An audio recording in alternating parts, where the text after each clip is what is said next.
Every successful sales call hinges on understanding and controlling power dynamics. In this video, I go over how to do it, even if you're not the most socially adept person like me.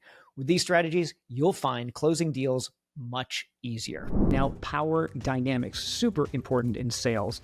So this is if you ever felt like you weren't really in control, you feel like the call is starting to slip away and the prospect is taking control of the call, and you are just feeling the close slip away from you, then you know what I'm talking about here.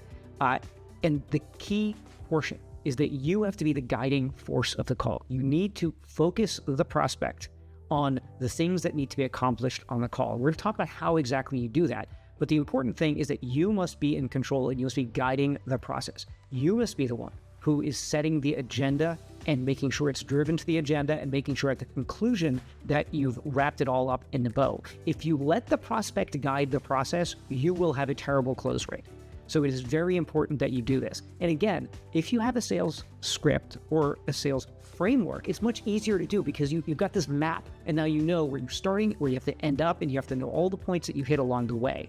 So that's another important reason why the sales script is important, but the power dynamic is how you apply that script. So here's how we're going to do that. So first of all, you need to establish control early. Then we're going to talk about strategic asking, and you'll get examples of all of these. Active listening, redirecting, and then establishing next steps. So these are the 5 things that you're going to do during the sales call to ensure that you have control over the situation.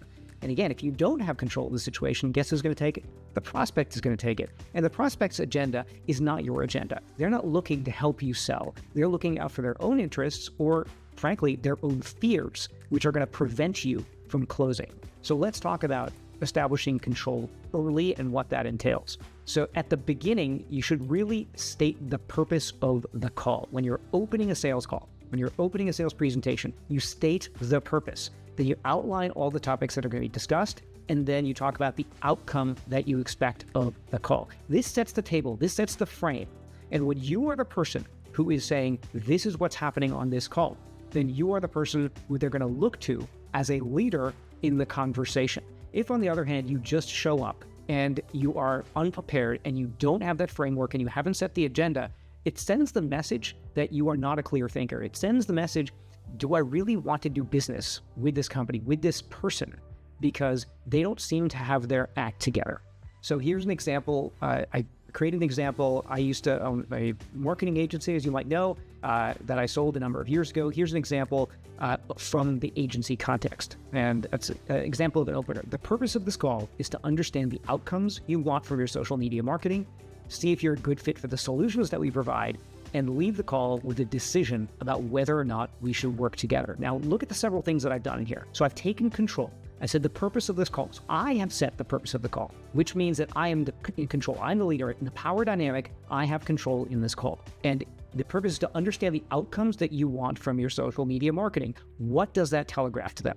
That I'm listening. That I'm listening. I care about the outcomes that they want, and that the solution is in the context of the outcomes that they want. I'm not jamming them in with my solution, like, here's my truck, here's the shit I got on the truck, I'm trying to sell it to you. No, it's about a solution for a problem that you have identified for me. So that telegraphs that I am listening actively to them. And the next is to see if you're a good fit for the solutions that we provide. Now, this is pretty important because it is, again, saying that I choose you, you do not choose me. To see if you are a good fit for the solutions that we provide. Because as happened many times in my agency, I actually said no to a client or a prospective client because we couldn't help them. We wouldn't do a good job for them, so they wouldn't be a customer. I don't want a customer that's going to be unsuccessful, that's going to do terrible things for the brand. It's just going to be a terrible situation all around. We might get into a dispute. So here I'm outlining that I'm seeing if you are a good fit for me. It's a question of who is auditioning. Who's auditioning? Am I auditioning? No, they are auditioning to be a customer of ours. Again, power dynamics, and I'm taking it in the first sentence as I am laying the table for the entire conversation. And then the last piece is, and leave the call with the decision about whether or not we should work together.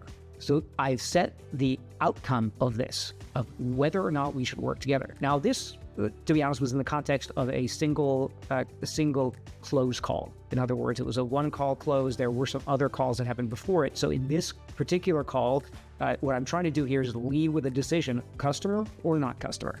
Now, if you have a more extensive selling process, then that's not a single call close. It might be leave the call with a decision about whether a next call makes sense or whether or not you are a fit, something like that. So there are variations of this. Don't take this as the only way to do it, but you understand now the point of every single sentence in there and why I am establishing control at the beginning of the conversation.